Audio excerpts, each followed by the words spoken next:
Uh-oh.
Okay, we'll start with this. This weekend, on the undercard of Schofield versus Giron, Gabby Fundora will be facing Gabriela Alaniz for what is the undisputed championship, the undisputed crown in the women's flyweight division. These are the last two women standing, the last two champions left in the flyweight division. Just a refresher. Whoever wins this fight, whether it's Gabby Fundora or Gabriela Alaniz, will achieve a rank on the Ring IQ pound-for-pound list. There's a vacancy created by the abrupt retirement of Senicia Estrada. There's a void left to fill, and whoever wins this fight will fill that void, that vacancy. They've both already beaten at least one reigning champion apiece. Both of them have. Gabby Fundora beat Arely Musinho for the IBF title. Gabriela Fundora beat Marlene Esparza for the WBC and WBA titles. Whoever wins will have two champion scalps. Two scalps. Along with all the marbles, all the belts in this division, and a credible enough argument to be ranked among the best women boxers in the world on the Ring IQ pound-for-pound list. Gabby Fundora, young Gabby, she's 22 to Gabriela, who's 28. Gabby is a southpaw, whereas Gabriela is an orthodox fighter. Gabby, very statuesque, tall for the weight, standing in at 5'9". That's tall for a flyweight. Sporting a professional record of 14 wins with no losses, no draws, 6 knockouts. I think she's the noticeably stronger, much stronger puncher of the two. Gabby Fundora, Gabriela Alaniz. They're jointly two of the bigger punchers in the flyweight division, but punch for punch, I think Gabby's more destructive. I think Gabby Fundora is stronger than Gabriela Alaniz. This is going to be a good fight. Gabriela Alaniz, who sports a professional record of 15 wins with 1 loss, no draws, 6 knockouts, having never been knocked out in 16 professional bouts. Her lone defeat came at the hands of Marlene Esparza, then champion, in what was a controversial outcome that led to a second fight where Gabriela Alaniz was able to pry those alphabet titles away from Marlene. She's unified champion now. Having last seen action in April of this year, the Marlene Esparza rematch that I just mentioned, the rematch that Gabriela Alaniz won by way of a split decision. That was in April of this year. Thus, Gabriela has fought at least once this calendar year. Gabby Fundora, young Gabby, she's actually fought twice. She fought Cristina Cruz in January, then Daniela Asenjo in August. Now she's fighting Gabriela Alaniz in what will be her third fight of this year. She's been busy. The aesthetic of the fight, and what should we expect to see?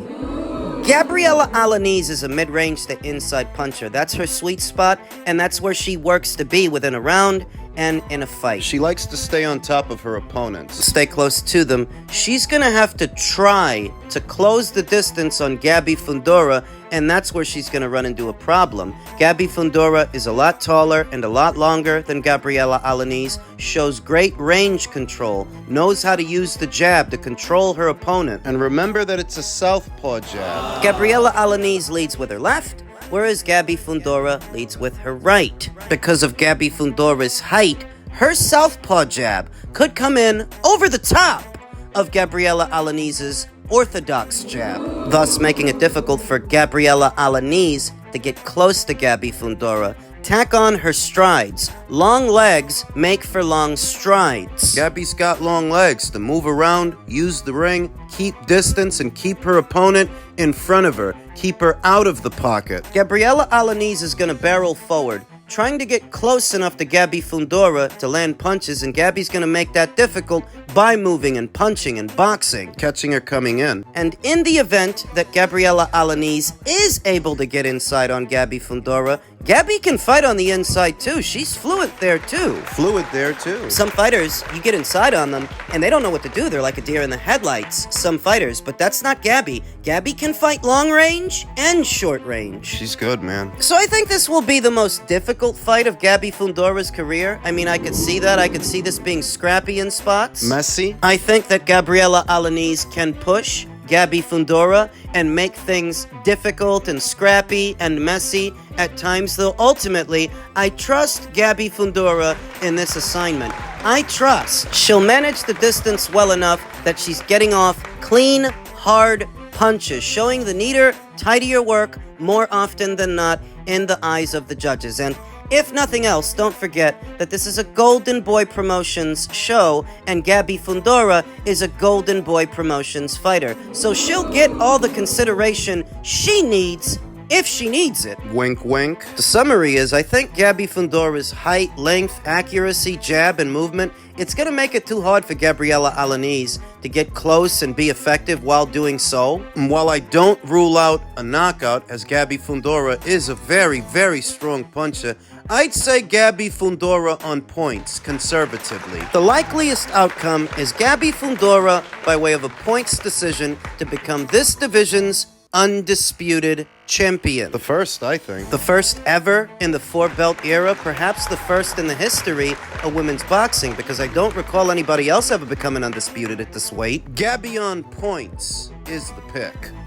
Men's lightweight news. Gervonta Davis wanted to provide assurances to his supporters that his fight with Lamont Roach will still be in Houston, Texas. Houston. Between two guys from Baltimore. Whenever it is rescheduled, and it will presumably be rescheduled at some point early next year. Rumor has it that David Benavidez might be once again in the co-main event of a Gervonta Davis main event, an effort to spruce up the card. Just like the last time earlier this year. But when they did that earlier this year, when they had David Benavidez fighting on the co-main event of a Gervonta Davis main event, how many pay-per-views did that actually move? What effect did it have? What difference did it make? What did that pay-per-view actually sell? You figure that if they had something to brag about in those numbers, they'd be bragging about it, like they were bragging about the over 1 million pay-per-views Gervonta sold with Ryan. They were bragging about that. Why didn't we see anybody bragging about this? Because there ain't nothing to brag about. Gervonta Tank Davis knows nothing what it's like to fight for undisputed. Boxing Hall of Fame criteria is ass. It's a bag of ass. The truth is that Barrios arguably is a better win than Bivol, even though Bivol holds the win over Canelo.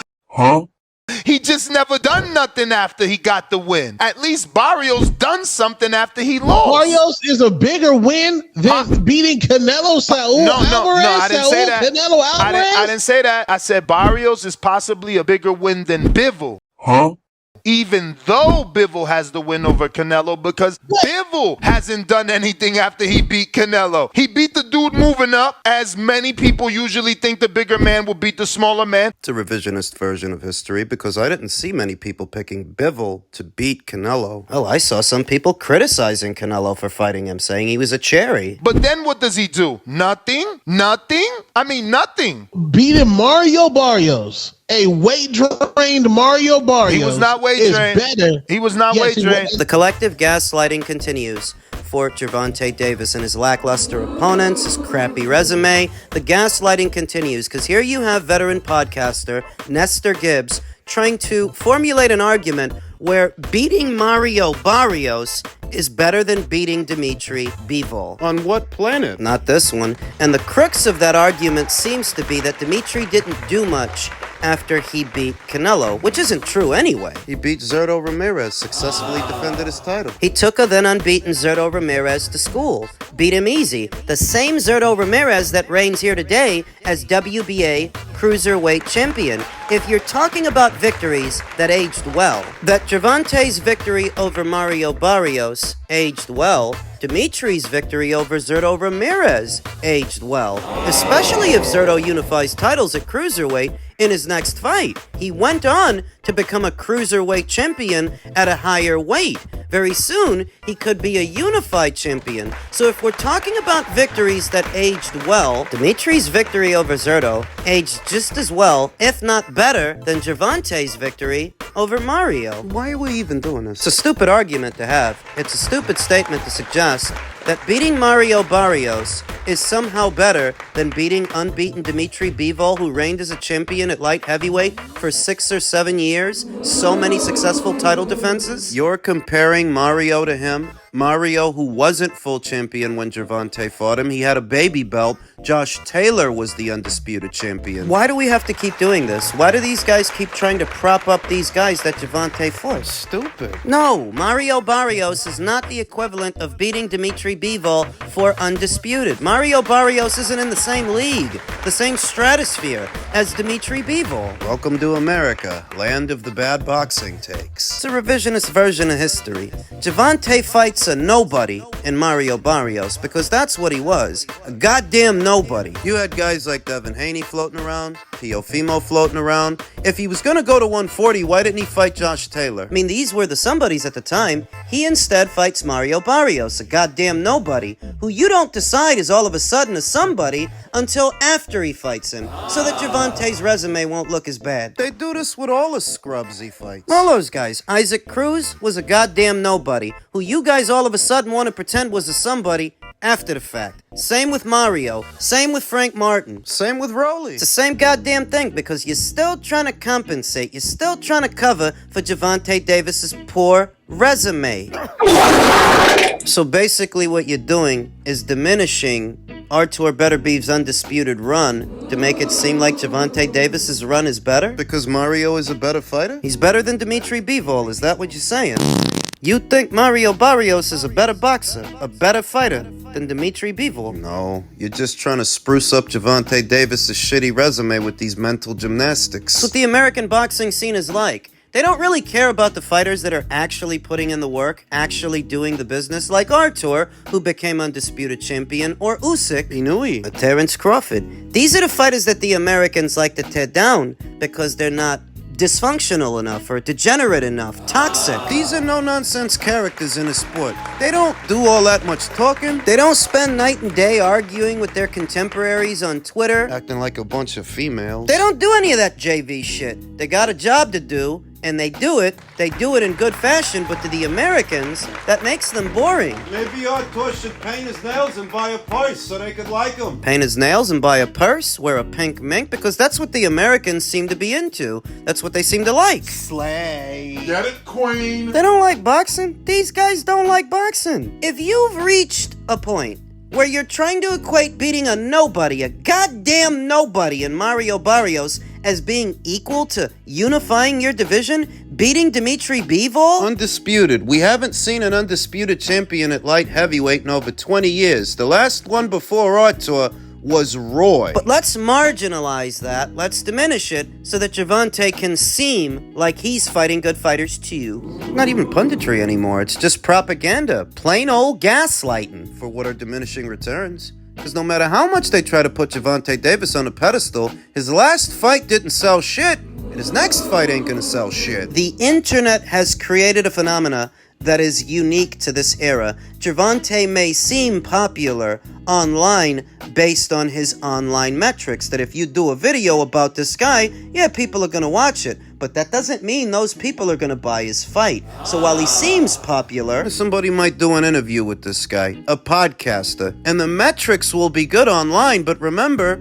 this stuff is free online. Don't cost you 1 red cent to watch him sit down with Gilly the Kid and Waylo on $1 million worth of game podcast. That don't cost nothing. His pay-per-view does. And it's pay-per-views he's trying to sell, not podcasts. So for the podcasters, those online metrics might be great, but for Gervonta, they ain't. Why? Because you ain't fooling anybody with that shit. Shit is stupid. What are you trying to convince people of? You may as well be begging them to like Gervonta. Elsewhere in the world of boxing, more examples of American ignorance, arrogance, and stupidity. Oscar De La Hoya reacted to the news.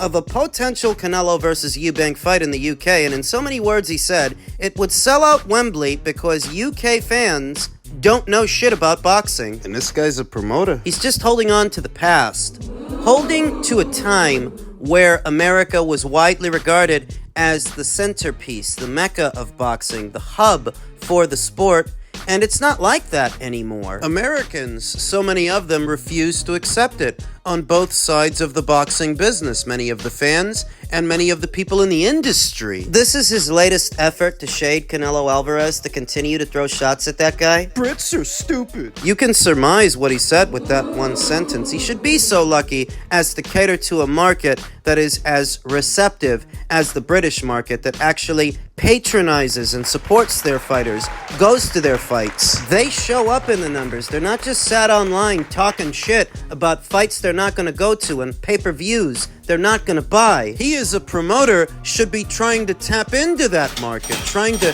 get in good with those Brits. Find a way, because there's money over there. Get some of your fighters on your Golden Boy roster some international appeal. Since the well is drying up in America, you may need to look elsewhere. But what do I always tell you about these Americans? They will cut off their nose to spite their face. Too arrogant, ignorant, stupid. You're a promoter, you moron. You're supposed to be promoting your fighters, not just to Americans, but to those customers too. Those are all potential customers. You're insulting. They don't know shit about boxing? No, you don't know shit about promotion. Not anymore. You're getting upstaged by Eddie Hearn. We've been watching it for years. The shift, the gradual shift over time from America being a preeminent boxing market to the United Kingdom being the preeminent boxing market. As Oscar seems more and more like a dinosaur, a relic of the Mesozoic era in the Cretaceous period. All out of ideas. No innovation, no ingenue. So focused on the past and stuck there because you just can't hack it in the present, which makes you wonder, what about the future? It doesn't make sense for anyone who's in the business of selling fights, especially in this day and age, with the internet connecting all of us. Why would you want to slight an entire market? Do you hate Canelo Alvarez that much? And what are you still so mad at that guy for? Because he left you? God, Oscar, you're such a bitch. He acts like such a bitch. Canelo Alvarez left you close to what, 4, 5 years ago, and you still haven't gotten over it? Brits are stupid. Saying the Brits don't know shit about boxing. Canelo doesn't need them to. He just needs them to spend their money. That's the name of the game. Did you forget? You must have, while hawking those gas station dick pills you've been selling, you must have forgot how to sell fights. That's what Canelo would be selling. A fight against a familiar face, a unique opportunity for a Brit to see Canelo Alvarez live on UK soil where they may not have been able to before. Fighting there for the first time. You'd rather act like a spoiled brat, a jilted ex, a catty bitch. Bitch, why are you mad? It's just ridiculous. There's no other word for it for a man Oscar's age, in this racket, to behave this way. It's just ridiculous. Americans may get a kick out of watching train wrecks like Oscar, but to everybody else, to the rest of the world, you just look and sound like an idiot.